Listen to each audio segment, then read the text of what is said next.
Reason ये है and आप MBBS ही करना चाहते हैं तो आई वुड से आप वन बाय वन समझते ना कि मैम क्यों बोल रही हैं।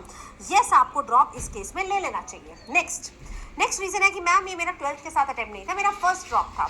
लेकिन इस फर्स्ट ड्रॉप को मैंने चालू तो बहुत ज़ील से किया था, लेकिन मैं डिस्ट्रैक्ट हो गया। बीच में हो जाता है मेरे बच्चों, बहुत सारे बच्चे डिस्ट्रैक्ट हो जाते हैं, नहीं अच्छे से कर पाते हैं। शुरुआत बहुत अच्छी होती है लेकिन एंड में आते आते किसी वजह से मे बी हेल्थ रीज़न या सम अदर रीज़न, कुछ और चीज़, फ्रेंड्स एंड ऑल, इसमें दिमाग चला जाता है। अगर आप बीच में डिस्ट्रैक्ट हो गए थे, आप अपना पूरा साल डेडिकेटेडली नहीं कर पाए। पूरे साल का मतलब होता है कम से कम 10 से 11 महीने मांगता है ये ऐसी चीज़ नहीं है लास्ट के 1 महीने में हो जाएगी, लास्ट के 2 दिन में हो जाएगी, लास्ट के 6 महीने में हो जाएगी। इसको एफर्ट लगता है, सिलेबस को 3 बारी तरीके से कंप्लीट करना पड़ता है, तब जाकर सिलेक्शन एक्सपेक्ट कर सकते हैं। क्योंकि आपका जो फाइट है, जो कंपटीशन है, वो आपकी क्लास के बच्चों के साथ नहीं है, आपके शहर के बच्चों के साथ भी नहीं, आपके स्कूल के बच्चों के साथ नहीं, ऑल ओवर इंडिया के one of the best students के साथ कम्पीट कर रहे हो। ये वो बच्चे हैं जो 8th क्लास 9th क्लास से तैयारी कर रहे हैं। ये वो बच्चे हैं जिन्होंने दिन रात सोते जागते सिर्फ नीट के बारे में बात की है। तो हाफ हार्टेड वे से, आधे टाइम के साथ से सिलेक्शन नहीं होता है। तो अगर आपका फर्स्ट ड्रॉप भी था, आपको डिस्ट्रैक्ट हो गए थे, आप इस गलती को मानते हैं और आप अभी भी चाहते हैं कि नहीं मैम मैं फिर से कोशिश करूंगा, मैं करना चाहता हूँ, प्लीज़ आप मुझे रास्ता बताइए। रास्ता मैं बताऊंगी, पेरेंट्स को कन्विंस करने का बताऊंगी, तो यस आपको लेना चाहिए। दूसरा रीज़न हो सकता है कि मैम मेरा फर्स्ट ड्रॉप था, तो मुझे कमेंट में बताते जाना कि तुम्हारा रीज़न क्या है। मेरा फर्स्ट ड्रॉप था लेकिन मैंने लेट स्टार्ट किया, ड्रॉप ईयर होते हुए भी मैंने बहुत लेट स्टार्ट किया, मैं सीरियस बहुत लेट हुआ हूँ। पता नहीं है पहले क्या कर रहा था, मैं पिछले 6 महीने से सीरियस हुआ, 4 महीने से, 3 महीने से, या इफेक्टिवली 1 ही महीने से। मैंने जैसा कि बताया, ये एक दिन की कहानी नहीं है, ये शॉर्टकट से नहीं जीती जा सकती है। और अगर आप अभी अपने आप से प्रॉमिस करते हैं कि यार I could not give my best in last attempt but I will give my best in this attempt, इसका आंसर है तुम्हारे पास। Did you give your best in this exam? क्या नीट 2026 आपका बेस्ट था? या आप जो कर सकते थे वो कर लिया है? अगर तो इसका आंसर यस है यार, कि मैं अपना बेस्ट दे चुका हूँ, मैं अपना बेस्ट दे चुका हूँ, चाहे फर्स्ट है चाहे जैसा भी है, मैं अपना बेस्ट दे चुका हूँ, मैं इससे अच्छा और नहीं कर सकता था। Please do not take drop, do not take drop, मत लीजिए यार, मत लीजिए प्लीज़। मैं नहीं सजेस्ट करूँगी, चाहे कोई भी अटेम्प्ट मैटर ही नहीं करता।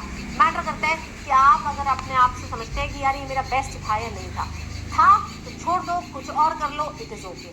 But if you feel that this was not my best, मैं इससे अच्छा और कर सकता था, मैं और टाइम दे सकता था, क्योंकि आपको इसकी रियलिटी पता है। कई बार हम किताब खोल के बैठे होते हैं, माँ बाप को लगता है कि यार पढ़ रहा है, लेकिन एक्चुअल में आप नहीं पढ़ रहे होते, अंदर फोन पे कुछ और चल रहा होता है। तो you know, deep down you know, deep down you know.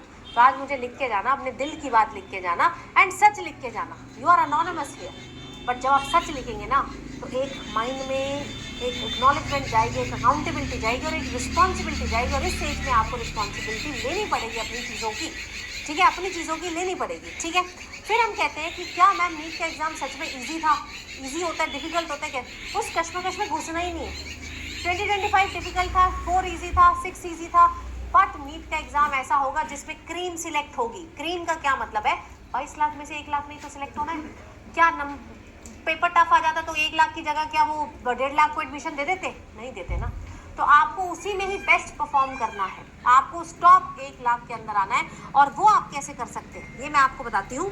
वो चीज़ आप किस तरीके से अचीव कर सकते हैं मेरे बच्चों, वो चीज़ आप तभी अचीव कर सकते हैं जब आपके पास शुरुआत से स्टार्ट करें, जब आप शुरू से उतने सीरियस हो जितने आप लास्ट के 1 महीने में होते हैं, जब आप शुरू से इतने सारे टेस्ट दें कि आपका टाइम मैनेजमेंट इतना सॉलिड हो कि तुम्हारा पेपर 2.5 घंटे के अंदर खत्म हो जाता है, जब शुरू से ही बहुत ज़्यादा मेहनती हो, जब आप शुरू से ही साथ में एक टीम के साथ, एक टीचर के साथ जुड़कर काम करें, वो टीचर जिसने सालों, बहुत सालों रिजल्ट निकाले हैं। तो अब मैं आपसे, आपने अपना आंसर की तो चेक कर लिया होगा, तो अब आप सही आंसर दे पाएंगे कि भाई तुम्हारा स्कोर कम आया, बिलो कट ऑफ आ रहा है। कट ऑफ का वीडियो भी देख लिया होगा, नहीं देखा तो मैं नीचे पिन कर दूंगी। बिलो कट ऑफ आ रहा है, क्यों कट ऑफ से नीचे आ रहा है? क्या तुमने पढ़ाई नहीं? मतलब पढ़ाई नहीं, मतलब डिडंट गिव योर बेस्ट। अब यार पढ़ाई नहीं, अपना बेस्ट नहीं दिया और करना भी चाहते हो, ये भी तुम खुद से पूछो, करना चाहते हो तो यस ड्रॉप लेना पड़ेगा, तभी कर पाओगे, ठीक है। फिर आता है कि मैम मेरा लो स्कोर आता है बट मैंने कट ऑफ क्रॉस नहीं हुई मेरी, बट मैंने अपना बेस्ट दिया था, मैंने बहुत बार ट्राई कर लिया, I am done. If you are done then please do not take even a partial drop. किसी के कहने में मत लेना, मूव ऑन करिए। लाइफ में और बहुत सारी फील्ड्स हैं और करियर ऑप्शंस हैं, मैं इसका ही वीडियो बनाऊंगी कि आपको अदर करियर ऑप्शंस आप क्या अचीव कर सकते हैं। तो answer lies in your deep मंथन, आपको इवैल्यूएट करना पड़ेगा, अपने आप से ये चीज़ पूछनी पड़ेगी एंड आज सोचना पड़ेगा। कोई जल्दबाजी नहीं है यार, कोई कहीं नहीं भाग रहा है, कुछ नहीं हो रहा है। आप खुद से पूछिए कि यार मुझे करना है या नहीं करना।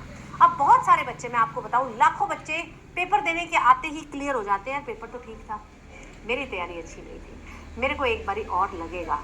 फिर हम सोचते हैं यार एक बारी और लगेगा तो मेरा एक साल वेस्ट हो जाएगा। ऐसा पेरेंट्स भी बोलते हैं, रिलेटिव्स बोलते हैं, अरे इसको पार्शियल टॉप दिलवा दो, इसको बीडीएस में एडमिशन दिलवा दो, बीपीटी में दिलवा दो, इसका एक साल वेस्ट हो रहा है। मैं समझ रही हूँ आपके साल की वैल्यू, मैं समझ रही हूँ, लेकिन मैं ये भी समझ रही हूँ कि जब एक साल वेस्ट या एक साल को बचाने के लिए हम कोई और कोर्स करते हैं और हमारे दिल में अगर MBBS होता है ना, तो दिल जो है वो ढूंढता है कि साथ वाले दोस्त को देख रहा है जिसने MBBS, जिसकी MBBS में फ्रेशर हो रही है, जिसका MBBS में ओथ सेरेमनी हो रही है, वो एनाटॉमी का पहला प्रैक्टिकल कर रहा है, उसके आगे कैडावर डेड बॉडी पड़ी हुई है, वो रील्स पोस्ट कर रहा है, वो स्टोरीज डाल रहा है, और आपका दिल दुखता है ना, आपका दिल दुखता है।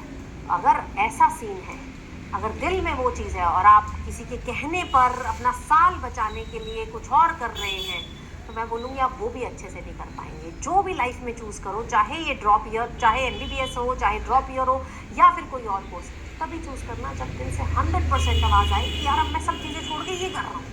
अगर तुम सब चीज़ें नहीं छोड़ पा रहे हो तो एक साल वो तुम्हारा आने वाले बहुत सारे साल वेस्ट कर देगा, तुम्हें कभी अंदर से सेटिस्फैक्शन नहीं होगा उस चीज़ का। तो if you are in that situation, then I would say आपको एक साल का चांस लेना चाहिए, क्योंकि उस एक साल के बेसिस पर आपके नेक्स्ट 80-90 साल जितने भी साल जिएंगे वो एक साल के बेसिस पर डिपेंड करते हैं। लोग सोचते हैं कि यार इस ड्रॉप वर्थ इट। आप सोचिए और पूछिए जाकर उन बच्चों से, आज इतने सारे यूट्यूब पे भी इतने सारे बच्चे जो डॉक्टर बन चुके हैं वो वीडियोस बनाते हैं कि हमने ड्रॉप लिया था, तो is it worth it? Yes it is worth it, क्योंकि MBBS में एंट्री मिल जाती है तो कम से कम एक राह मिल जाती है।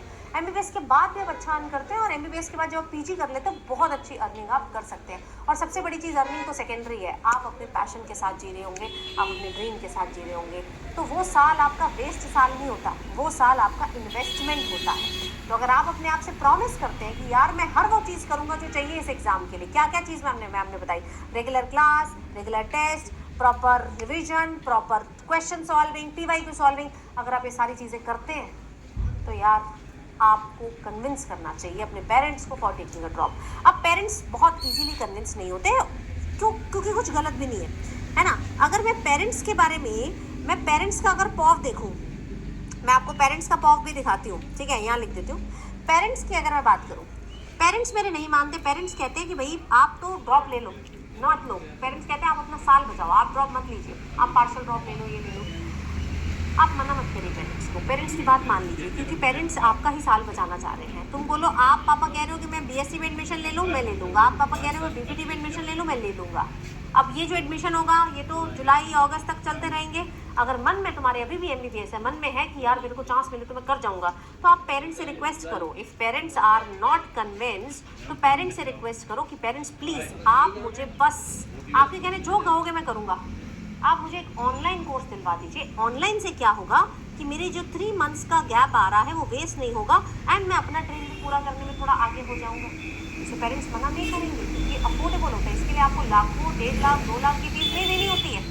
ये चंद हज़ारों में, 4,000 से लेकर 4,500 के बीच में, 4,800 के बीच में आपका ऑनलाइन का कोर्स आ जाएगा।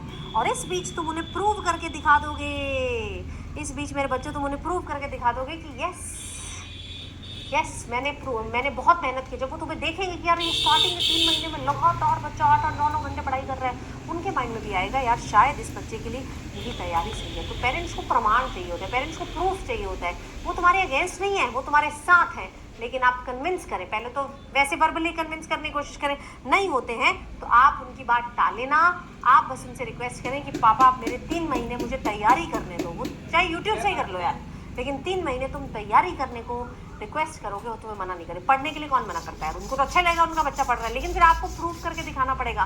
प्रूफ कर दिया तो 99% दे विल बी कन्विंस कि आप अपनी जो प्रिपरेशन है वो कंटिन्यू कर पाएँ। अब बात आती है कि मैम हमने डिसाइड कर लिया है कि मेरे को करना है और अगले ही साल क्या करना है, निकालना है, क्योंकि ये मेरा ड्रीम है। ये आपका ड्रीम है, तो क्या क्या करना पड़ेगा? तो यार आपको डे 1 से लगना पड़ेगा, क्योंकि ये गेम 6 महीने 3 महीने का नहीं है। डे 1 से आपको एक टीम के साथ, अपने सेट ऑफ टीचर्स के साथ जुड़ना पड़ेगा, जिसपे तुम ट्रस्ट करते हो, जिससे तुम पढ़े हो, जिससे तुम्हारी फ्रिक्वेंसी मैच होती हो। कोई भी हो सकता है, एनी कोचिंग, मतलब मैं नाम नहीं लूंगी यहाँ पर, जिससे भी पढ़ना चाहते हो अपनी टीम सिलेक्ट करी एंड उसके साथ